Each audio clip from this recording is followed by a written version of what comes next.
Here's a problem you could run into if you have an existing bathroom where the floor has been raised. And of course it'll create problems for your toilet. You can see here that someone added some wonderboard. It's probably 7/16 to a ½ inch thick. So this would mean that the entire bathroom floor has been raised about a ½ of an inch. Now this might not sound like that big of a problem for the cabinets or the bathtub, but it is definitely going to create a problem for the toilet. Here's the toilet flange. It's an older cast iron flange, and it is about a quarter of an inch below the floor. It should have been about a quarter of an inch above the floor. Now when something like this happens, it doesn't allow the toilet to set perfectly into the flange. It doesn't set well. To give you a better idea of what I'm talking about, let's go ahead and take a look at the wax ring on top of this flange. Now when I put the toilet on, since it's a ½ inch higher than it should be, it won't flatten the wax ring around the flange and the bottom base of the toilet. And in this case, it actually only flattened the wax ring about a quarter of an inch. It barely even smashed it down. And of course, it started leaking again. And I think I made another video on that earlier. So I didn't put another wax ring on, even though that is the most common solution. If you do have a problem like that, most of the time, plumber's just going to use 2 wax rings to mount the toilet.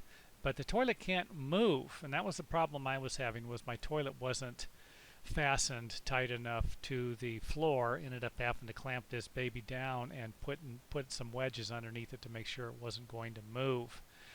But that still didn't eliminate the problem. I would not have had the problem with the toilet leaking. I can tell you that right now, if this ½ inch flooring, the extension, wasn't installed. If the toilet would have been mounted a ½ inch lower, I wouldn't have had a problem with it leaking. That's the reason why I'm making the video, is to provide you with a couple of problems you could run into if you add something like this while you're doing a remodel.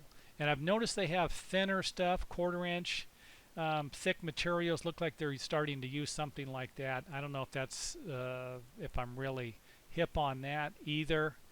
You know, strip it down to its original floor and work with that. I think you're going to be better off. If it's a new build, obviously you're going to be fine because you can adjust the height of the toilet flange. But this would be something you would need to let your plumber know um, before they actually put the plumbing in. Now this will give you a better idea of what a toilet flange should look like, even though we're not looking at the finished floor. The pipe is actually sticking a little higher up. This is actually a ring toilet flange that slides, will move. You can actually move it up and down with the pipe, and then use an inside cutter, ABS cutter, to cut the pipe flush, or of course use a saw after you get the flange where you want it. So again, this type of flange actually will move up and down, and you can cut it off later, which would be ideal for a situation where the plumber doesn't know where the finished height of the floor is going to be.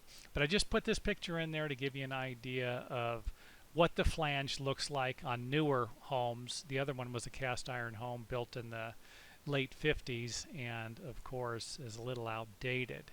One more thing I'd like to point out is they do have toilet flange extensions. Type that into the internet if you're looking for more information. And I did find one. It said that this is only one recommended by the building departments, and I'm not actually sure. I didn't do any research on that.